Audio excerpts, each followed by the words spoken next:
أنؤمن كما آمن السفهاء ألا إنهم هم السفهاء ولكن لا يعلمون وإذا لقوا الذين آمنوا قالوا آمنا وإذا خلوا إلى شياطينهم قالوا إنا معكم إنما نحن مستهزئون الله يستهزئ بهم ويمدهم في طغيانهم يعمهون صدق الله المولانا العظيم وصدق رسوله النبي الكريم ونحن على ذلك لمن الشاهدين والشاكرين وقال رسول الله صلى الله عليه وسلم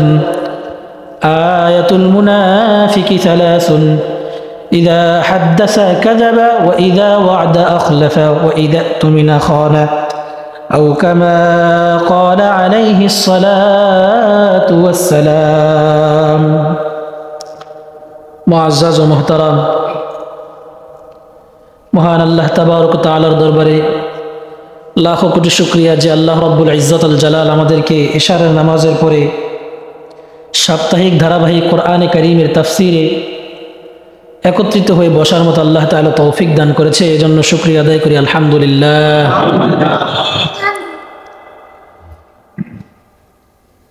মহান আল্লাহ তাবারক ওয়া তাআলার দরবারে লাখো কোটি শুকরিয়া যে আমরা কোরআনে কারীমের ধারাবাহিক যে তাফসীর এই ধারাবাহিক তাফসীরের মধ্যে সূরা ফাতিহা এরপরে কোরআন কারীম শোনার ফজিলত, কোরআনে কারীম তিলাওয়াতের ফজিলত, কোরআনে কারীম কি এই সমস্ত বিষয়ে আলোচনা হয়েছে এবং সূরা বাকারার আলোচনা শুরু হয়েছে।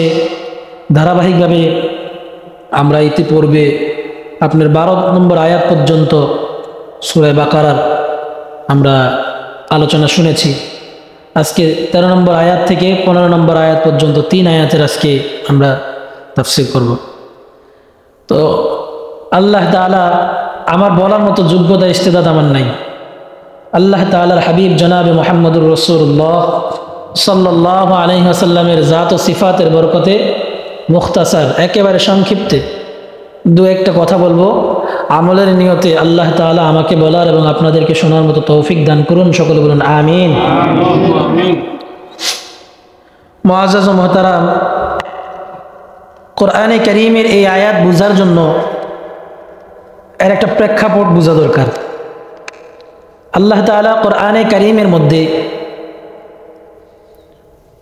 ঘোষণা করেন যে কাফিরদের মধ্য থেকে ইসলামের যে পরিমাণ ক্ষতি হয়েছে এর চাইতে বেশি ক্ষতি করছে মুসলমান নামদারি মুনাফিকরা।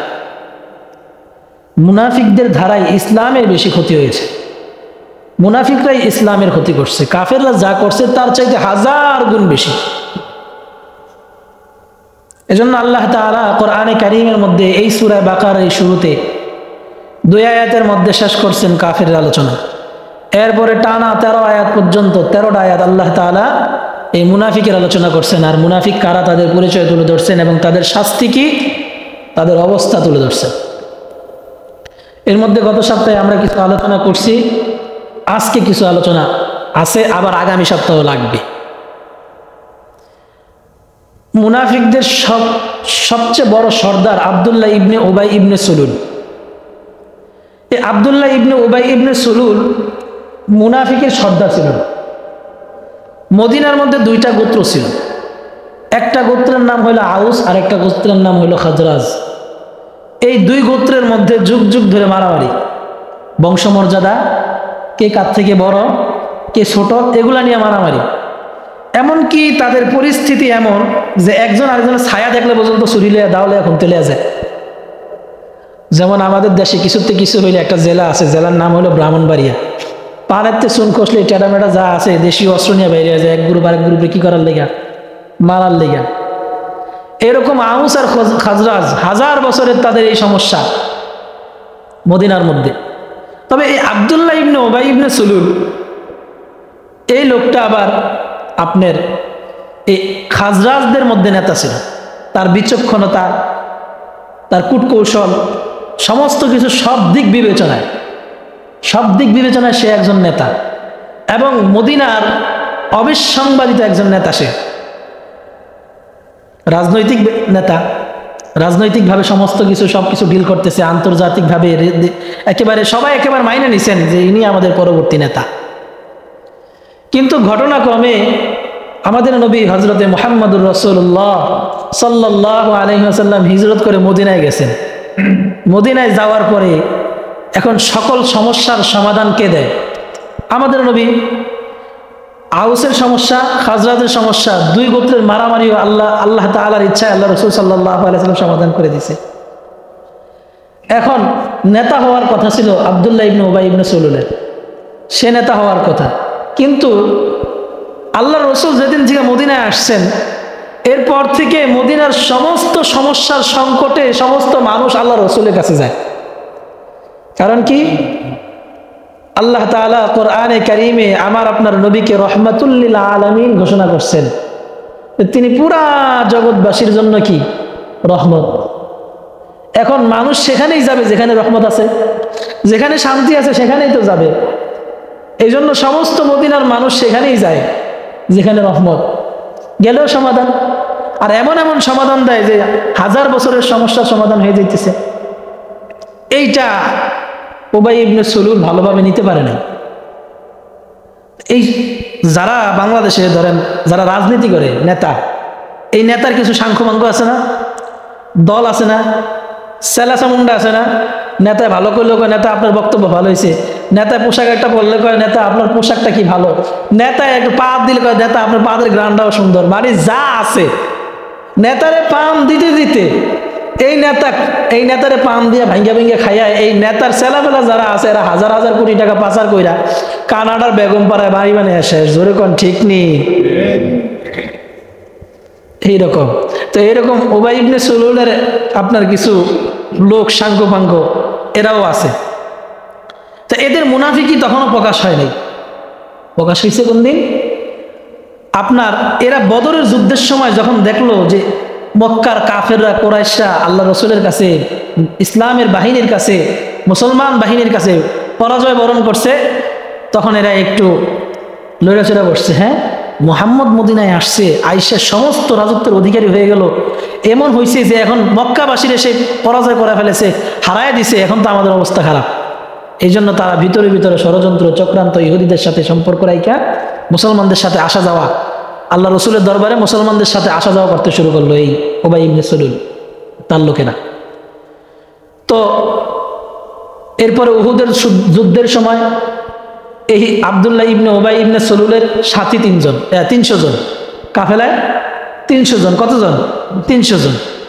আর রসুল সাল্লাল্লাহু আলাইহি ওয়াসাল্লামের যে কাফেলা, এই কাফেলায় হইলে 700 জন। 700 জন মুসলমান আর 300 জন কার? ও আব্দুল্লাহ ইবনে উবাই ইবনে সুলুলের বাহিনীর 300 জন মুনাফিক। এই 300 জন আর 700 জন মিল্লা 1000-এর একটা বাহিনী কয় হাজারের বিরুদ্ধে?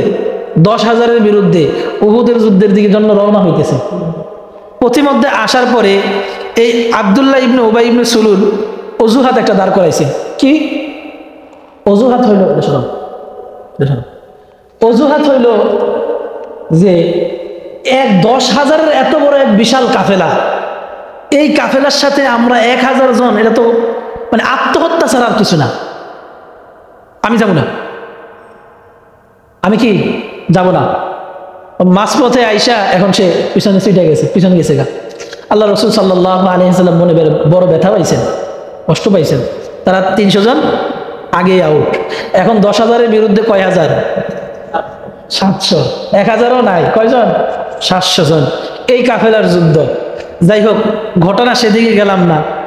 এরপরে এই উবাই ইবনে সুলুল আল্লাহ রসুল সাল্লাল্লাহু আলাইহি ওয়াসাল্লামের স্ত্রী হযরতে আম্মা জান আয়েশা সিদ্দিকা রাদিয়াল্লাহু তাআলা আনহার ব্যাপারে অকথ্য মিথ্যা, বানোয়াট, চরিত্রহীনতার এক দাগ লাগাইছে। এমনকি ইহুদিদের সাথে মিশা এমন কোন অপকর্ম করে নাই। এই জন্য অপকর্মগুলা চালাইছে যে মুহাম্মদ সাল্লাল্লাহু আলাইহি ওয়াসাল্লাম যেন অতিষ্ঠ হয়ে, জুলুম নির্যাতনে অতিষ্ঠ হয়ে মদিনা ছেড়ে চলে যায়। কারণ কি? কারণ হইল মুহাম্মদ সাল্লাল্লাহু আলাইহি ওয়াসাল্লাম যদি মদিনা ছেড়ে চলে যায়, তাহলে ও মদিনা ছেড়ে চলে গেলে কি হবে? নেতা, সে মদিনার যে অবিসংবাদিত নেতা, সে অঘোষিত, সে মদিনার নেতা হয়ে যাবে। এই জন্য রাসূল সাল্লাল্লাহু আলাইহি ওয়াসাল্লামের বিরুদ্ধে এইরকম কূটকৌশল চালাইতেছিল। এইরকম মুনাফিক আল্লাহ রসুলের জমানায়ও ছিল, বর্তমান জমানায় আছে না নাই? আছে। একটা উদাহরণ দিই। এই দেশে, এই বাংলাদেশে মুসলমানের ঈমান আমল রক্ষার, মুসলমানের ঈমানের পাহারাদার, ইসলামের পাহারাদার ওলামায়ে কেরাম যেন এই দেশে শান্তিতে বসবাস করতে না পারে, এই জন্য মাসের পর মাস, যুগের পর যুগ ওলামায়ে কেরামরে কারাগারে নির্যাতন নিপীড়নের স্টিম রুলার একদল চালাইছে কি চালায় নাই? জোরে বলুন। কেন চালাইছে? ইসলামের আলো তারা নিভাই দিতে পারে, ইসলামের বাতি যেন নিভাই দিতে পারে। এই জন্য কবি খুব সুন্দর করে বলেন, চেরাগেরা কে ইজ্জত বার ফরোজাদ, চেরাগেরা কে ইজ্জত বার ফরোজাদ, কাশে কষ্টব জনদরি সসব সুজাদ। আল্লাহ রাব্বুল আলামিন আমাদের যেমনি ভাবে এই যে উপরে লাইটগুলো জ্বলতেছে, এই লাইটগুলোর যেমনি ভাবে লাইট জ্বালানোর জন্য সুইচ আছে, লাইট এটা আর মাথার উপরে ঝুলতে থাকে, এইরকম ভাবে ইসলামেরও একটা সুইচ আছে। ইসলামের সুইচ এটা হইল স্বয়ং আল্লাহ রাব্বুল আলামিনের কাছে। আল্লাহ রাব্বুল আলামিন ইসলামের সুইচ টিপ দিবেন, দুনিয়ার যেই প্রান্তে ইসলামের লাইট আছে ওই প্রান্তে ইসলামের লাইট জ্বলে উঠবে। আর আল্লাহ রাব্বুল আলামিন যেই প্রান্তে এই ইসলামের লাইট নিভাই দিবেন, ওই জায়গায় ইসলামের আলো নিভা যাবে। আর কাফের মুশরিকরা, তোমরা যতই ইসলামের বাতি নিভাই দিতে চাও, তোমরা যতই ইসলামের আলো নিভাই দিতে চাও, আমার আল্লাহ রাব্বুল আলামিন যতদিন পর্যন্ত ইসলাম ওই এলাকায় রাখবে, কোন কাফের মুশরিক, কোন বেঈমানরা ইসলামের বাতি নিভাইতে পারবে না। পারবে? আবু জাহেল চেষ্টা করছে, পারে নাই। উতবা চেষ্টা করছে, পারে নাই। সাইবা চেষ্টা করছে, পারে নাই। স্বয়ং মদিনার মধ্যে দীর্ঘদিন পর্যন্ত মুনাফিক নেতা আব্দুল্লাহ ইবনে উবাই ইবনে সুলুল ইসলামের এই বাতি, দ্বীনের এই বাতি নিভাইয়া দেওয়ার চেষ্টা করছে, সেও ব্যর্থ হয়েছে।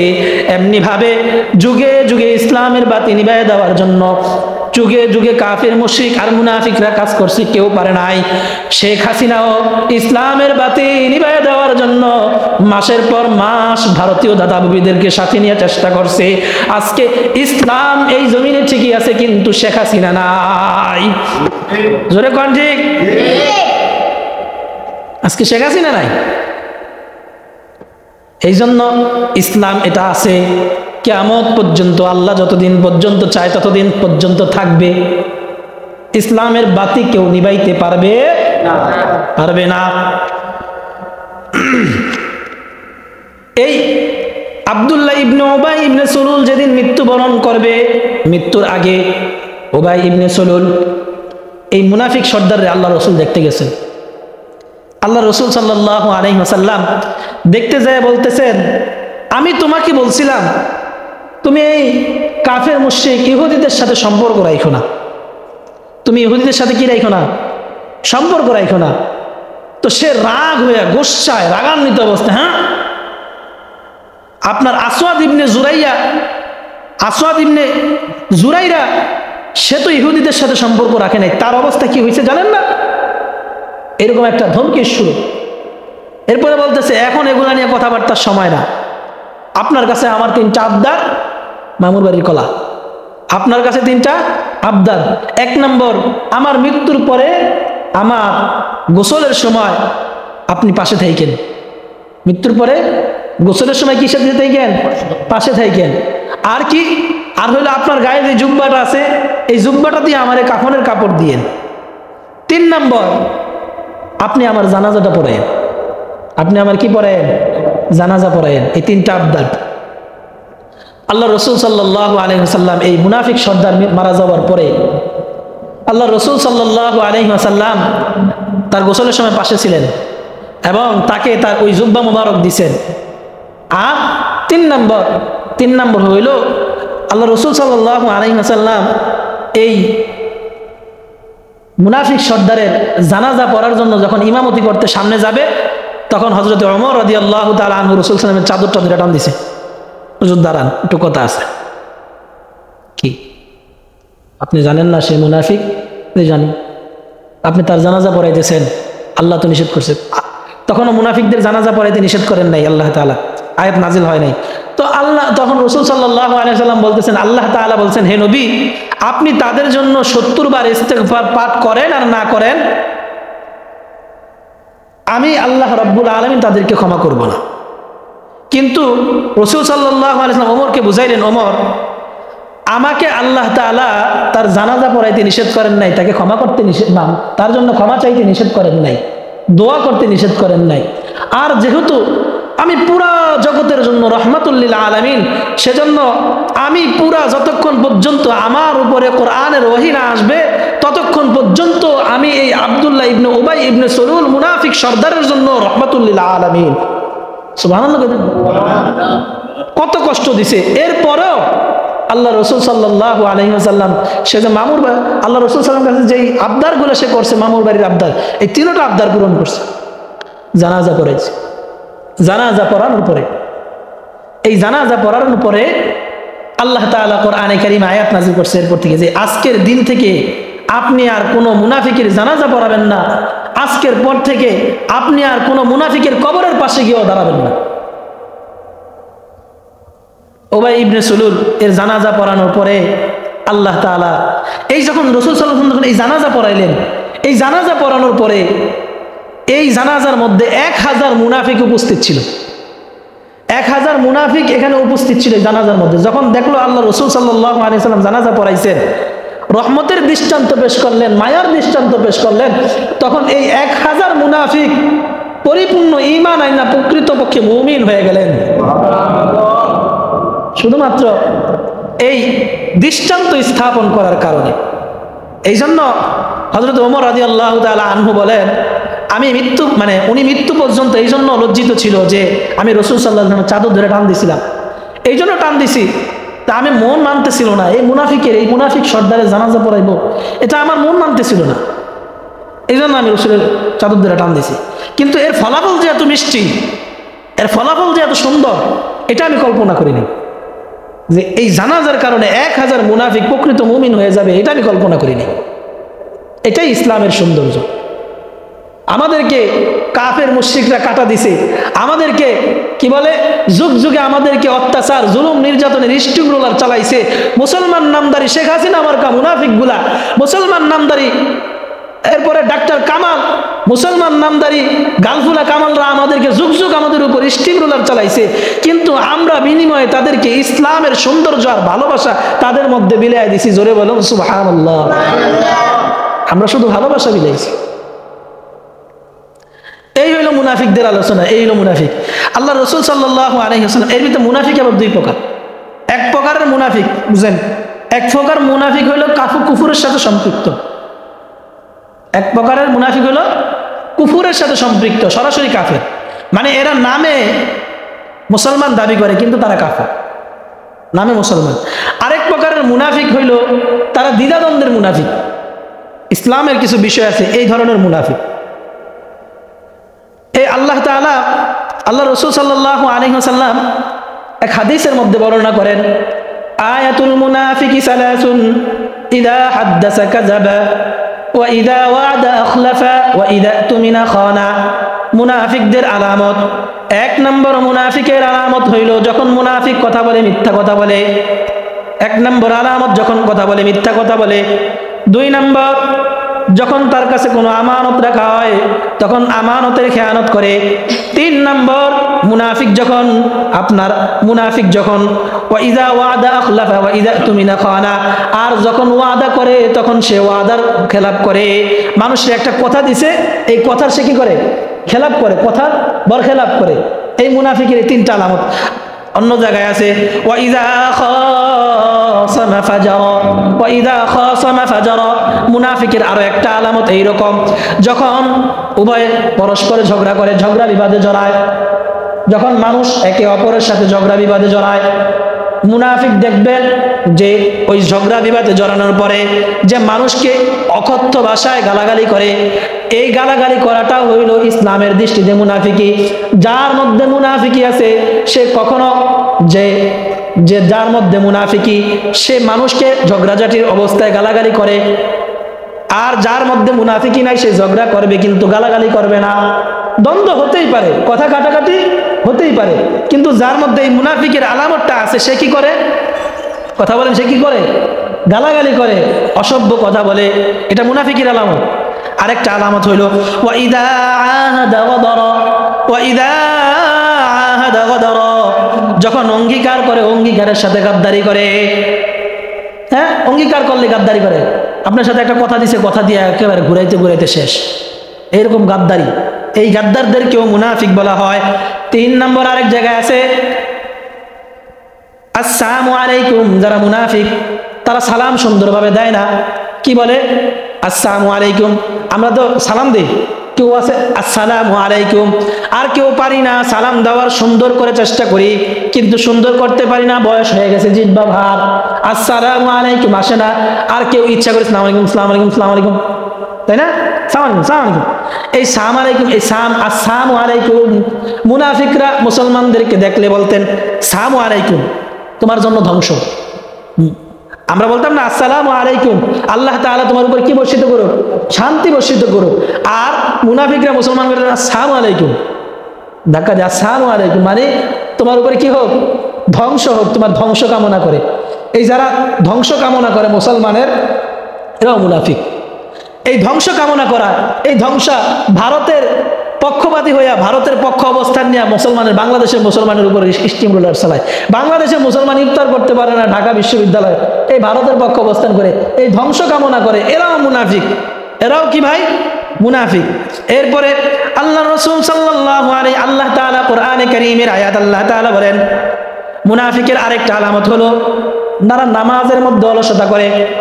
এক বেলা পরে আরেক বেলা পরে না, এক ওয়াক্ত পরে আরেক ওয়াক্ত পরে না।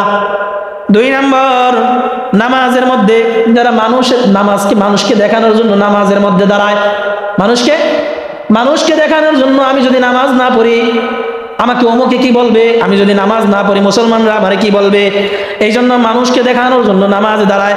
3 নম্বর, যারা মুনাফিক তারা কখনো আল্লাহ তাআলার জিকির করে না, আল্লাহ তাআলা স্মরণ করে না। এগুলো মুনাফিকদের আলামত। এই মুনাফিকদের আলামতগুলো আমাদের আগামী সপ্তাহে হবে। আজকে আয়াতের মধ্যে যাই, আল্লাহ তাআলা কোরআনে কারীমের মধ্যে বলেন ওয়াইদা কিলা লাহুম আমিনু কামা আমানান নাস ক্বালু আনুমিনু কামা আমানাস সুফাহা আলা ইন্নাহুম হুমুস সুফাহা ওয়ালাকিন লা ইয়ালামুন। وإذا قيل لهم آمنوا كما آمن الناس, যখন এদেরকে এই মুনাফিকদেরকে ঈমান আনার কথা বলা হয়, وإذا قيل لهم آمنوا كما آمن الناس, লোকেরা যেমনি ভাবে ঈমান আনছে, অর্থাৎ সাহাবায়ে আজমাইন আবু বকর, ওমর, ওসমান যেমনি ভাবে ঈমান আনছে তোমরাও ঠিক সেইভাবে ঈমান আনো। তাদেরকে যখন বলা হয় তখন তারা বলে ক্বালু আনুমিনু কামা আমানাস সুফাহা, আমরা কি ওই নির্বোধ বোকাদের মতো ঈমান আনবো নাকি? অর্থাৎ তাদের দৃষ্টিতে মুমিনদেরকে নির্বোধ মনে হয়। অর্থাৎ তারা যদি ঈমান আনে, মুমিন হয়, তাহলে তারা গুনাহ করতে পারবে না, চুরি চামারি ছিনতাই করতে পারবে না, আপনার অবাধে ফ্রি মিক্সিং করতে পারবে না। এই জন্য বিভিন্ন সময় দেখবেন মুসলমানদের বিরুদ্ধে বিভিন্ন ষড়যন্ত্র করে বেড়ায়। মুসলমানরা যেন নামাজ পড়তে না পারে, তারা নিজেদেরকে নাম রাখে ফখরুল ইসলাম, নিজেদের নাম রাখছে ফখরুল ইসলাম, কিন্তু তারা যখন বক্তব্য দেয় তখন বলে কোরআনে কারীমের সাথে রাজনীতির কোনো সম্পর্ক নাই। এই রকম মুনাফিক মার্কা নেতা আমাদের দেশে আসেনি, এই রকম মুনাফিক মার্কা নেতা আমাদের দেশে আছে।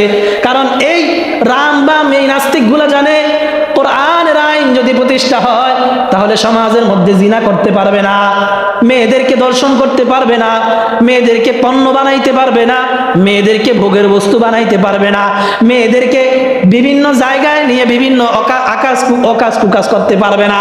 এই জন্য তারা কোরআনকে ডরায়। আর এদেরকে যখন বলা হয় ক্বালু ওয়াইদা কিলা লাহুম আমিনু কামা আমানান নাস, তোমরা প্রকৃত মুমিনদের মতো ঈমান আনো, তখন তারা নিজেদেরকে অনেক বড় চালাক মনে করে। আর তখন তারা বলে ক্বালু আনুমিনু কামা আমানাস সুফা, আমরা কি নির্বোধ আর বোকাদের মতো ঈমান আনবো নাকি? নাউজুবিল্লাহ নাউজুবিল্লাহ। ওয়াইদা আমানু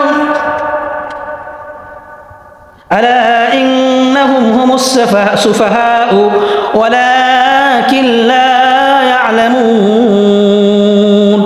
মনে রাখো, আল্লাহ তাআলা বলেন মনে রাখো, প্রকৃতপক্ষে তারাই বোকা, প্রকৃতপক্ষে তারাই বোকা, তারাই প্রকৃতপক্ষে বোকা।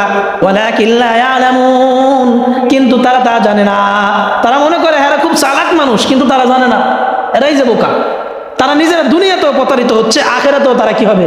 প্রতারিত হবে। এরপর আল্লাহ তাআলা বলেন وَإِذَا لَقُوا الَّذِينَ آمَنُوا قَالُوا آمَنَّا وَإِذَا لَقُوا الَّذِينَ آمَنُوا قَالُوا آمَنَّا, যখন তারা ঈমানদারদের সাথে মিশে, মুসলমানদের সাথে মিশে, এই উবাই ইবনে সুলুলের বাহিনী উবাই ইবনে সুলুল যখন মুসলমানদের সাথে আইসা আল্লাহর রাসূলের দরবারে মিশে, তখন তারা বলে ক্বালু আমান্না, আমরা ঈমান আনছি। ওয়াইদা খালাউ ইলা শায়াতিনহিম, যখন তারা তাদের ওই শয়তান বন্ধু বান্ধবের সাথে মিশে, ওয়াইদা খালাউ ইলা শায়াতিনহিম ক্বালু ইন্না মাআকুম ইন্নামা নাহনু মুস্তাহজিউন, তখন তারা অর্থাৎ একান্তে গোপনে যখন তারা ওই শয়তানদের সাথে মিলিত হয়, ইহুদিদের সাথে মিশে, তখন তারা বলে আমরা তো তোমাদেরই লোক, তোমাদের সাথে আছি, আমরা মুসলমানদের সাথে শুধুমাত্র উপহাস করি, শুধুমাত্র কি করি? জোরে বলেন, কি করি? উপহাস করি, হাসি ঠাট্টা বিদ্রূপ করি। আল্লাহ তাআলা এরপরে বলেন আল্লাহু ইস্তাহজিউ বিহিম ওয়া ইয়ামুদ্দুহুম ফি তুগয়ানিহিম ইয়ামাহুন। আল্লাহু ইস্তাহজিউ বিহিম, আল্লাহ বলেন বরং আল্লাহ তাদের সাথে উপহাস করে। আল্লাহ বলেন আমি আল্লাহই তাদের সাথে কি করি? উপহাস করি। তারা মনে করতেছে মুসলমানদের সাথে উপহাস করে, না, তাদের সাথে আমি আল্লাহ রাব্বুল আলামিন উপহাস করি। আল্লাহু ইস্তাহজিউ বিহিম ওয়া ইয়ামুদ্দুহুম ফি তুগয়ানিহিম ইয়ামাহুন, আর তিনি তাদেরকে ছেড়ে দিয়েছেন, তাদেরকে কিছুদিনের জন্য ছেড়ে দিয়েছেন। কেন? যেন তারা তাদের নিজেদের অহংকার, তারা যেন নিজেদের অহংকার আর কুমতলবে হয়রান আর পেরেশান থাকে। নিজেদের অহংকারের মধ্যে, কুমতলবের মধ্যে হয়রান আর পেরেশানি থাকে। কুমতলব কি? কুমতলব হইল, ধরেন যদি এই দেশে ইসলাম প্রতিষ্ঠা হয় তাহলে আমি চুরি চামারি করতে পারবো না। এই দেশে যদি ইসলাম প্রতিষ্ঠা হয়, কোরআনের আইন প্রতিষ্ঠা হয়, তাহলে আমি এই দেশ থেকে টাকা পাচার করতে পারবো না। হ্যাঁ, আর এই সমাজের মধ্যে যদি দিনদারিতা প্রতিষ্ঠা হয় তাহলে আমি বেহায়াপনা করতে পারবো না, নাচ গান করতে পারবো না। এই সমাজের মধ্যে যদি ইসলাম প্রতিষ্ঠা হয় তাহলে আমার ছেলের বিয়েতে নর্তকী আইনে নাচাইতে পারবো না। এই জন্য তারা কুমতলব। আল্লাহ তাআলা বলেন এদেরকে আমি ছাইড়া দিলাম। এদের এই কুমতলবে এরা কিছুদিন, এদের অহংকার, দাম্ভিকতা আর অহংকারের মধ্যে তারা কিছুদিন পেরেশান থাকুক, পেরেশান। এই যারা মুনাফিক তারা দেখবেন, এই যে পরিচয় আমি আজকে সন্ধ্যার সময় বললাম না যে মুনাফিক চিনার পরিচয়, এই মুনাফিক চিনার একটা পরিচয় কি? যারা মুনাফিক তাদের দেখবেন যে তারা খুব পেরেশান, খুব পেরেশান। হাই হাই পেরেশান পেরেশান পেরেশান, পাইলেও পায় না, খাইলেও খায় না, পাইলেও পায় না, খাইলেও খায় না, এই একটা পেরেশানি। এই মুনাফিকের মধ্যে এই পেরেশানিটা থাকবে, এটাও মুনাফিকের একটা আলামত, পেরেশানি। আরেকটা কিছু পেরেশানি আছে, দিনের পেরেশানি, ইসলামের পেরেশানি। আয় আমার দেশের মানুষগুলা ইসলাম থেকে দূরে সরে যাইতেছে, দিন থেকে দূরে সরে যেতেছে, এটা একটা পেরেশানি। এই পেরেশানিকে বলা হয় আল্লাহ রসুলের পেরেশানি। এই পেরেশানি তো আল্লাহ রসুলেরও ছিল, আমার উম্মত জাহান্নামী হয়ে যাইতেছে। আরেকটা পেরেশানি তার দুনিয়া নিয়ে পেরেশানি। হাই হাই হাই হাই, এই আফসোস, হাই আফসোস, এটা মুনাফিকের আলামত। এই জন্য ভাই, এই যে মুনাফিকের কিছু আলামত বর্ণনা করা হইলো আল্লাহ রসুলের হাদিসের ভাষ্য মতে, এক নম্বর হইল যে যখন কথা বলে তখন কি বলে? মিথ্যা বলে। ওয়াদা করলে ওয়াদার খেলাপ করলে, আর আমানত রাখলে আমানতের কি করে? খেয়ানত করে। ওয়াদা করলে ওয়াদা ভঙ্গ করে। আরেকটা কি? যখন মানুষের সাথে কথা কাটাকাটি হয়, ঝগড়াঝাটি করে তখন কি করে? গালিগালাজ করে। তখন কি করে?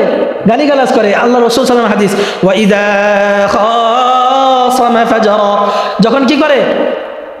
ঝগড়াঝাটি করে, তখন কি করে? গালিগালাজ করে। গালিগালাজ করে, এটা কি আলামত? মুনাফিকের আলামত। আর ওয়া ইযা আহাদা গাদারা, যখন ওয়াদা করে তখন গাদ্দারি করে। ওয়াদা করে কি করে? গাদ্দারি করে। আরেকটা কি? মানুষের জন্য মৃত্যু দোয়া করে, মানুষের জন্য মানুষকে কি বলে? ধ্বংস হোক এই কামনা করে, খালি অমুকে ধ্বংস হোক, তোমাকে ধ্বংস হোক, অমুকে ধ্বংস হোক, তোমাকে। আর নামাজের মধ্যে দাঁড়াইলে অলসতা করে, নামাজ নিয়ে অলসতা করে, লোককে দেখানোর জন্য নামাজ পড়ে, মানুষদেরকে দেখানোর জন্য কি করে? নামাজ পড়ে। আর আল্লাহ তাআলাকে কখনো ভয় করে না। এই আলামতগুলো থাকলে বুঝবেন এই মুনাফিক তার মধ্যে আছে। এখন মাঝে মাঝে আমিও চিন্তা করি এই আলামতগুলো তো আমার মধ্যেও আছে। আল্লাহ তাআলা এই আলামতগুলো থেকে, এই মুনাফিকি থেকে, এই নেফাক থেকে আল্লাহ তাআলা আমাদের প্রত্যেককে হেফাজত করুন। সকলে বলুন আমিন। আল্লাহ তাআলা আমাদেরকে প্রকৃত মুমিন হয়ে ইহদিনাস সিরাতাল মুস্তাকিমের যেই পথ, এই ইহদিনাস সিরাতাল মুস্তাকিমের পথে চলার মতো আল্লাহ তাআলা আমাদেরকে তৌফিক দান করুক। আমিন। ওয়া আখিরু দাওয়ানা আনিল হামদুলিল্লাহি রাব্বিল আলামিন। আসসালামু আলাইকুম ওয়া রাহমাতুল্লাহি ওয়া বারাকাতুহু।